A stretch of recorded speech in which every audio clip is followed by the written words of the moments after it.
નમસ્કાર વિદ્યાર્થી મિત્રો, હું પૂર્વી એસ પટેલ. આજે આપણે પ્રકરણ 3 અનુમાનના નિયમોમાં રૂપલક્ષી સાબિતીઓમાંથી ખાલી જગ્યાઓ કેવી રીતે પૂરવી તેના વિશે આપણે દાખલાની સાબિતી જોઈશું. હવે વિદ્યાર્થી મિત્રો, એક વાત ધ્યાનમાં રાખવાની છે કે પરીક્ષાની અંદર આ ખાલી જગ્યા વાળા 2 માર્ક્સના દાખલા પૂછાય છે. એટલે આ 10 દાખલા તમારે તૈયાર કરી દેવા. તમારી ચોપડીમાં જે 10 રકમ આપેલી છે તે એમાંથી અહીંયા કેટલાક ઉદાહરણ તમને ભણાવીશ. એ ઉદાહરણમાંથી પરીક્ષાની અંદર 2 માર્ક્સના દાખલા આવશે. એટલે કે આ ખાલી જગ્યાઓ પૂરવાની તમારે રહેશે. હવે એક બાબત ધ્યાનમાં રાખવાની છે, આ બધા જ વિભાગો આપેલા છે. આ બધા જ વિભાગોની અંદર જે અનુમાનના 8 નિયમો છે એ 8 નિયમના રૂપમાંથી આપણે અહીંયા જવાબો લખીશું. એટલે કે કયા નિયમનો ઉપયોગ થયો છે તેનો અહીંયા નંબર છે એ નંબર આપીશું અને કયા નિયમનો ઉપયોગ થયો તે નિયમનું નામ લખીશું. આટલી બાબત આમાં ધ્યાનમાં રાખવાની છે. અને દાખલાની શરૂઆત કરતા પહેલા એક બાબત ચોક્કસ ધ્યાનમાં રાખવી. આ જે P લખેલા છે તેને શું કહેવામાં આવે છે? આધાર વિધાન. અને આ 3% કરીને માટે કરીને જે લખેલું છે તે ફલિત વિધાન. આ આધાર વિધાનો ઉપરથી આ વિભાગો લખેલા છે અને આ વિભાગોમાં છેલ્લે આ ફલિત વિધાન સાબિત કરવાનું છે. હવે આપણે સાબિતી વિશે જોઈએ, એટલે કે દાખલાની શરૂઆત કરીએ. તો આ બંને આધાર વિધાનો આપેલા છે, એમાં એની નીચે ત્રીજું સ્ટેપ આપેલું છે, એટલે કે ત્રીજો વિભાગ આપેલો છે. આ વિભાગમાં આપણે અહીંયા જવાબ શોધવાનો છે. તો આ વિભાગની અંદર જે જવાબ શોધવાનો છે એ વિભાગ આ બંને આધાર વિધાનમાં છે કે નહીં પહેલા એ જોવાનું છે. આ બંને આધાર વિધાનમાં હોય તો કયા આધાર વિધાનમાં છે પહેલા એ શોધો. તો તમે જોઈ શકો છો કે જે શરતી કે એ પહેલા આધાર વિધાનમાં છે. વચ્ચે શું આવ્યો? સમુચ્ચય. આપણે અહીંયા એમને શું કરેલું છે? ઉતારેલું છે. ઉતારવું અને સમુચ્ચય આવ્યો હોય તો કયો નિયમ લાગુ પડે? સિંકનો નિયમ લાગુ પડે. તો કયા નંબરમાં આપણે ઉતારીશું? તો પહેલા નંબરમાં. તો અહીંયા લખીશું 1 નો સિંક. વચ્ચે અલ્પવિરામ કરવું જરૂરી છે, કારણ કે કોઈકમાં 1 અને 2 નો HS થતો હોય તો તમે અલ્પવિરામ ના કર્યું હોય તો બહારનો HS એવું સમજાય છે. પણ 12 સ્ટેપ તો ભાગ્યે જ કોઈક દાખલામાં હોય છે, આમાં નથી. એટલે તમે આ જવાબ ખોટો પડી જાય. એટલે વચ્ચે અલ્પવિરામ કરવું જરૂરી છે. હવે આપણે શોધવાનું છે ચોથો વિભાગ.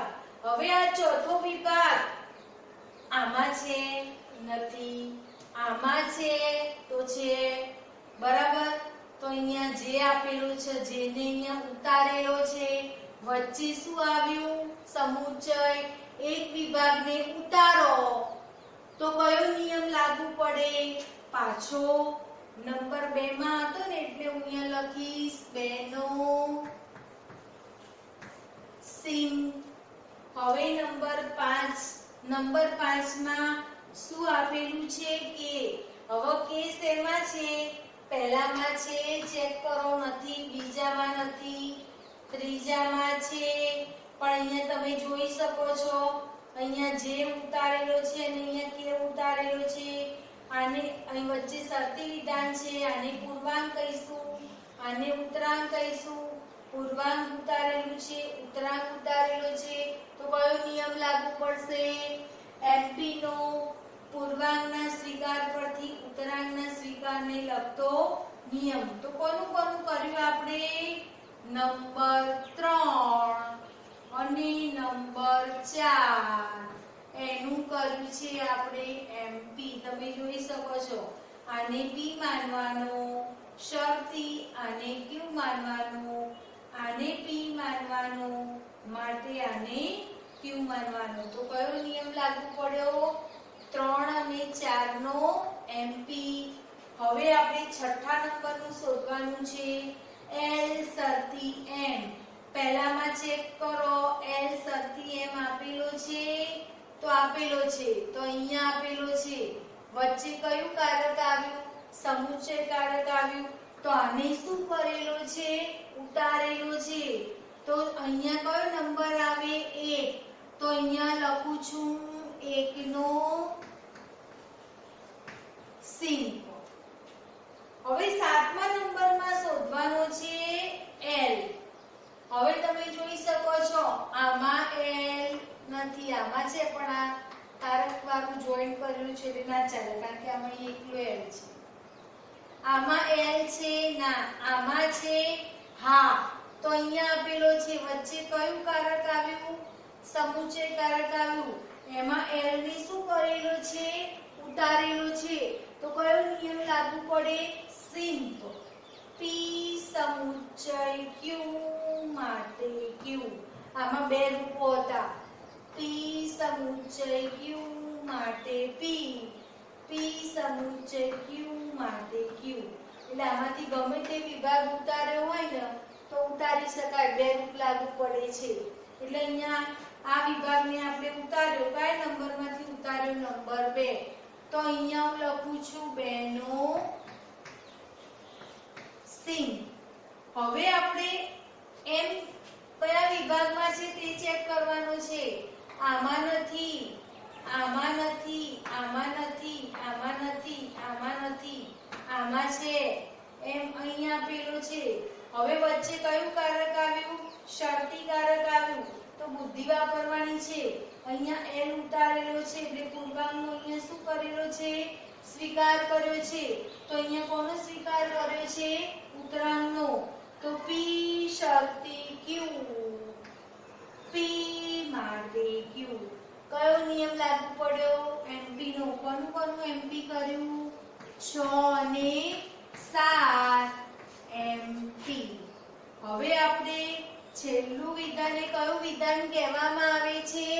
ફલિત વિધાન. જે ફલિત વિધાન શોધવાનું છે એ છેલ્લું આવશે. હવે તમે જોઈ શકો છો વચ્ચે કયું કારક આવ્યું? સમુચ્ચય કારક આવ્યું. હવે કે ક્યાં આપેલો છે? તો કે અહીંયા આપેલો છે. એમ ક્યાં આપેલો છે? તો એમ અહીંયા આપેલો છે. હવે અહીંયા પી ક્યુ માટે પી સમુચ્ચય ક્યુ. અહીંયા શું કર્યું છે? બે વિધાનને સમુચ્ચયની મદદથી જોડવાનું કામ કર્યું છે. હવે બે વિધાનને સમુચ્ચયની મદદથી જોડવું એટલે કંજક્શન, કોન્જ. એટલે અહીંયા આપણે લખીશું નંબર 5, નંબર 8. એનું આપણે શું કરીશું? કોન્જ કરીશું. મેં તમને અહીંયા કહ્યું હતું અલ્પ વિરામ કરવું જરૂરી છે. જો અહીંયા અલ્પ વિરામ કરવામાં ન આવે તો 58 નો કોન્જ થઈ જાય, એટલે કે 58 નો કોન્જ થઈ જાય. પણ અહીંયા 58 ક્યાંય જોવા મળતા નથી, એટલે અહીંયા અલ્પ વિરામ કરવું જરૂરી છે. હવે આપણે ઉદાહરણ નંબર 2 જોઈશું. તો ઉદાહરણ નંબર 2 ની અંદર સાદા વિધાન એટલે કે આધાર વિધાનની સંખ્યા કેટલી છે? તો આધાર વિધાનની સંખ્યા 3. 1, 2 અને 3. પી છે તે આધાર વિધાન છે. આધાર વિધાનની સંખ્યા 3 જોવા મળી અને ફલિત વિધાન માટે કરીને અહીંયા જોવા મળે છે. હવે તમે જોઈ શકો છો કે નિષેધ બી આપણે શોધવાનું છે. તો પહેલેથી ચેક કરતા જવાનું. નિષેધ બી ક્યાં આપેલો છે? પહેલામાં ચેક કરો, આપેલો છે તો ના. બીજામાં ચેક કરો, આપેલું છે તો ના. ત્રીજામાં ચેક કરેલો, આપેલું છે તો હા. ક્યાં આપેલો છે? અહીંયા. વચ્ચે કયું કારક આવ્યું? સમુચ્ચય. અહીંયા આપણે એને શું કરેલો છે? ઉતારેલો છે. અને વચ્ચે સમુચ્ચય કારક આવે તો કયો નિયમ લાગુ પડે? સિમ્પનો નિયમ લાગુ પડે. અને તમે જો દાખલા ગણવા બેસો, કયો નિયમ ક્યાં લાગુ પડે ખબર પડતી ના હોય તો એક પેજની અંદર 8 નિયમના રૂપ લખવા અને રૂપ લખીને તમારે ચેક કરતું રહેવું કે કયું કારક ક્યાં લાગુ પડે છે, કયા કારકનો ઉપયોગ કરવામાં આવે છે, કોને ઉતારવામાં આવ્યું, કોને જોડવામાં આવ્યું, કોનો નિષેધ કરવામાં આવ્યો, આ બધી જ બાબતો સાબિતીમાં ધ્યાનમાં રાખવાની છે. એટલે અહીંયા આવે છે નિષેધ બી. નિષેધ બી ક્યાં છે? નંબર 3 માં. એને અહીંયા આપણે શું કરેલું છે? ઉતારેલું છે. તો અહીંયા હું શું લખીશ? 3 નો સિમ. હવે આપણે 5મા નંબરનું શોધવાનું છે. તો અહીંયા નિષેધ એ આપેલો છે તો તમે ચેક કરતા જાઓ આમાં નિષેધ એ છે? ના. આમાં ના. આમાં ના. આમાં ના. તો હવે આપણે શું કરીશું? વિચાર કરવાનું છે. અહીંયા આગળ નિષેધ આપેલો છે. હવે તમે બુદ્ધિ વાપરો. અહીંયા શું આપેલું છે? શરતી આપેલું છે. અહીંયા પણ બી નો શું કરેલો છે? નિષેધ કરેલો છે. એટલે અહીંયા હશે પી શરતી, ક્યુ નિષેધ, ક્યુ માટે નિષેધ પી. તો કયો નિયમ લાગુ પડ્યો? ઉત્તરાયણના નિષેધ પરથી પૂર્વાંગના નિષેધને લગતો નિયમ. તો અહીંયા કયું નામ આપીશું આપણે? એમટી. કોનું એમટી કર્યું? નંબર 1 અને નંબર 4 એનું આપણે કર્યું છે એમટી. હવે શોધવાનો છે નિષેધ ડી. તો નિષેધ ડી શોધવાનો છે તો ઉપરનામાં કઈ જગ્યાએ છે, કયા નંબરની અંદર એ ચેક કરો. પહેલામાં છે ના, બીજામાં ના, ત્રીજામાં હા. તો અહીંયા આપેલો છે નિષેધ ડી. વચ્ચે સમુચ્ચયની નિશાની છે એટલે આપણે એને ઉતારેલો છે. પી સમુચ્ચય ક્યુ માટે પી. એટલે અહીંયા હું કરું છું 3 નો સિમ. આ વિદ્યાર્થી મિત્રો આ બધા જે મેં મૂક્યા છે ને એ બધા તમારી સમજ માટે મૂકેલા છે. એટલે આ સમજાવવા પૂરતું જ પી અને ક્યુ મેં લખ્યા. એટલે તમારો કયો નિયમનો ઉપયોગ કરો છો એ તમને ખ્યાલ આવે. હવે આપણે શોધવાનું છે નિષેધ ડી. તો બુદ્ધિ વાપરજો. અહીંયા નથી, અહીંયા નથી, અહીંયા નથી, અહીંયા નથી, અહીંયા પણ નથી, અહીંયા પણ નથી. હવે તમે બુદ્ધિ વાપરી શકો છો કે સી ક્યાં છે? અહીંયા. એનો અહીંયા નિષેધ જોવા મળ્યો. ડી ક્યાં છે? અહીંયા. એનો અહીંયા નિષેધ જોવા મળ્યો. વચ્ચે કયું કારક આપેલું છે? શરતી. તો અહીંયા કોનો નિષેધ કર્યો? ઉત્તરાંગનો. અહીંયા કોનો નિષેધ કર્યો? પૂર્વાંગનો. તો અહીંયા તમે જોઈ શકો છો કે આ નિયમનું રૂપ લાગુ પડે છે એમટી નું. પી શરતી ક્યુ નિષેધ ક્યુ માટે નિષેધ બી. તો 2 અને 6 નો એમટી. હવે તમે જોઈ શકો છો કે નિષેધ એ સમુચ્ચય નિષેધ સી. આમાં છે ના, આમાં છે ના, આમાં છે ના, આમાં પણ નથી, આમાં પણ નથી, આમાં પણ નથી અને આમાં પણ નથી. વચ્ચે કયું કારક આપેલું છે? સમુચ્ચયનું.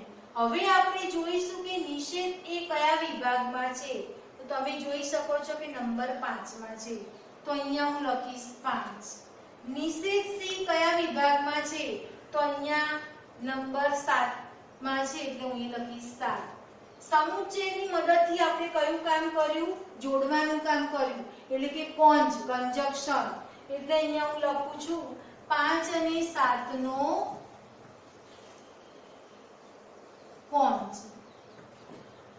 હવે છેલ્લું છે ફલિત વિધાન. ફલિત વિધાન શોધવાનું છે. હવે ફલિત વિધાન શોધતા પહેલા આપણે જોઈ લઈશું વચ્ચે કયું કારક આપેલું છે. વિકલ્પન કારક આપેલું છે. હવે તમે જોઈ શકો છો આ વિભાગ ઉપર છે અને પી ચેક કરો. એક પણ વિભાગમાં જોવા મળતો નથી. વચ્ચે આવ્યો છે વિકલ્પન તો વિકલ્પન કરીને આપણે શું કરી દેવાનું, બીજા વિભાગને ઉમેરી દેવાનું. ઉમેરવું એટલે એડ કરવું. તો આપણે શેમાં એડ કર્યું, તો નંબર 8 માં એડ કર્યું.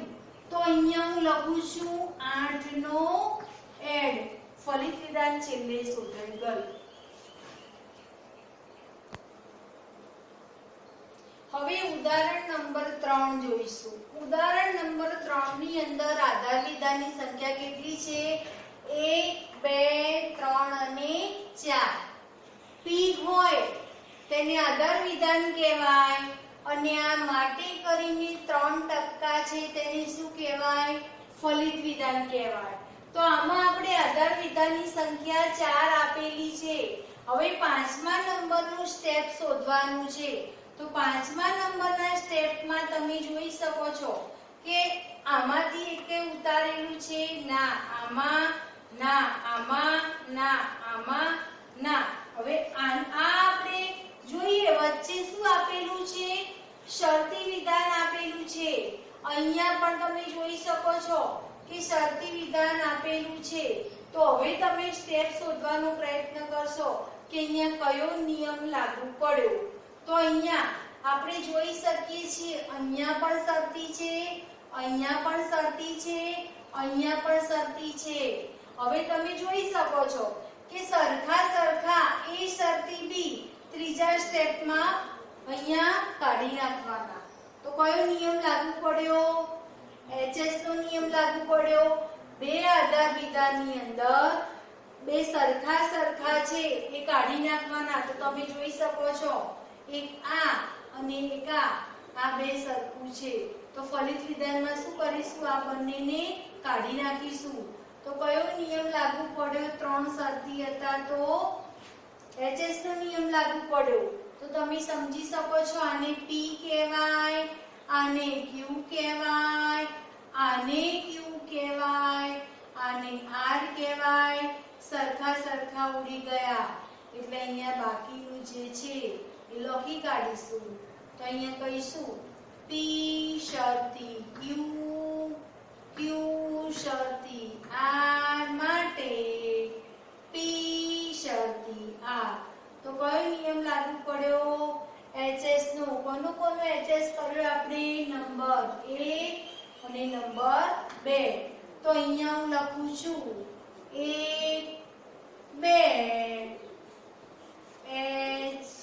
એચ. હવે તમે જોઈ શકો છો અહીંયા શું આપેલું છે, જે આપેલો છે. હવે એકલો જે ક્યાંય છે ખરો, ના. હવે બુદ્ધિ વાપરવાની.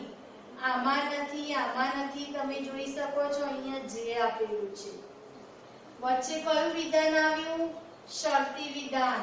તો આર્યું વિભાગ ક્યાં હશે, તમે જોઈ શકો છો.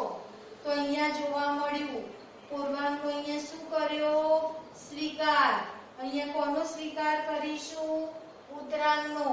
વચ્ચે કયું કારક આવ્યું, શરતી કારક આવ્યું. તો નિયમ લાગુ પડશે, પી શરતી ક્યુ, પી માટે ક્યુ. કોનું કર્યો આપણે, નંબર 3 નંબર 5. શું કર્યું આપણે, એમપી. હવે તમે જોઈ શકો છો કે ક્યાં આપેલો છે. તો અહીંયા નથી, અહીંયા નથી, અહીંયા નથી, અહીંયા છે. તો આ ક્યાંક હશે, અહીંયા ઉતારેલો છે આ. તો જે અહીંયા ઉતાર્યો છે તમે જોઈ શકો છો. આ પૂર્વાંગનો સ્વીકાર કર્યો, આ ઉત્તરાંગનો સ્વીકાર કર્યો, વચ્ચે આવ્યું શરતી. તો અહીંયા કયો નિયમ લાગુ પડ્યો, એમપી નો નિયમ લાગુ પડ્યો. પી શરતી ક્યુ, પી માટે ક્યુ. કોનું કર્યું આપણે, 4 6 એમપી. હવે નંબર 8. તો જે સમુચય કે પહેલામાં આપેલો છે, નથી, બીજામાં આપ્યો નથી, ત્રીજામાં નથી, ચોથામાં નથી, પાંચમામાં નથી. હવે બુદ્ધિ વાપરવાની છે.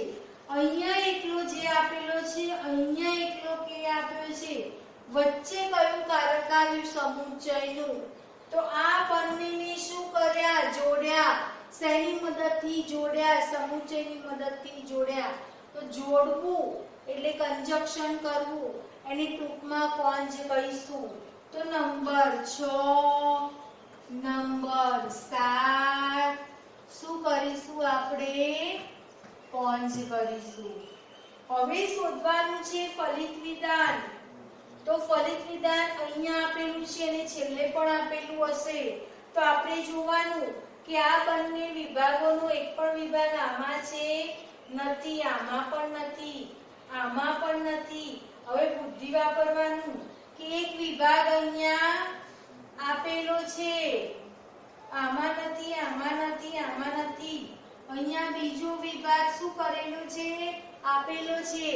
બે વિભાગ આપેલા હોય એટલે કે બે વિધાનો આપેલા હોય એને સમુચ્ચયની મદદથી શું કરીશું? જોડીશું. તો અહીંયા લખીશું નંબર 4, નંબર 8 શું કરીશું? કોંજ કરીશું. હવે ઉદાહરણ નંબર 4.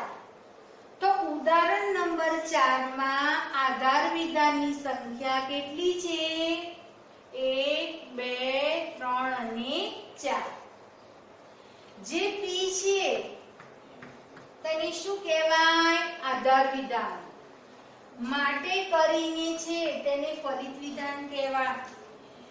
તો તમે જોઈ શકો છો નંબર 5 શોધવાનું છે.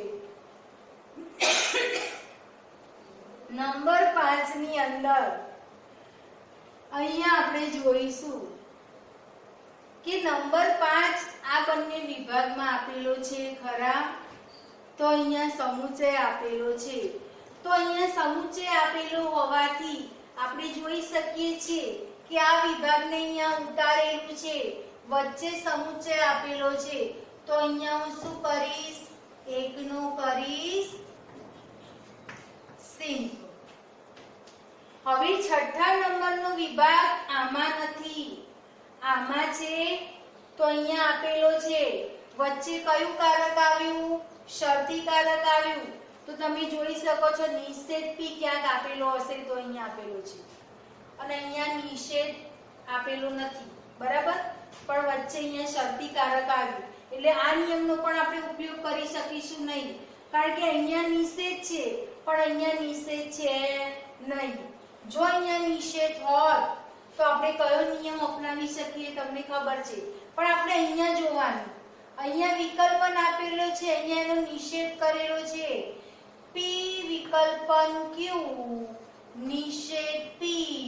તો અહીંયા તમે જોઈ શકો છો કે અહીંયા આપેલું છે એટલે આપણે આ પણ નિયમ લાગુ પાડી શકાય નહીં. તો કયો નિયમ લાગુ પાડીશું એ અહીંયા શોધવાનું છે. તો અહીંયા તમે જોઈ શકો છો આપણે આનું અને આનું જોઈશું. P શરતી Q, P માટે Q. તો નંબર 2 અને નંબર 4 એનું આપણે શું કરીશું? MP. આને P ધારવાનો, આને Q ધારવાનો, આને પણ P ધારવાનો, આને Q ધારવાનો. હવે આવે છે T વિકલ્પન A. તો T વિકલ્પન A ક્યાં જોવા મળે છે ખરા? આમાં નથી, આમાં નથી, આમાં છે. વચ્ચે વિકલ્પન આવ્યું, આનો અહીંયા નિષેધ કર્યો. તો કયો નિયમ લાગુ પડ્યો? DS તો લાગુ પડશે.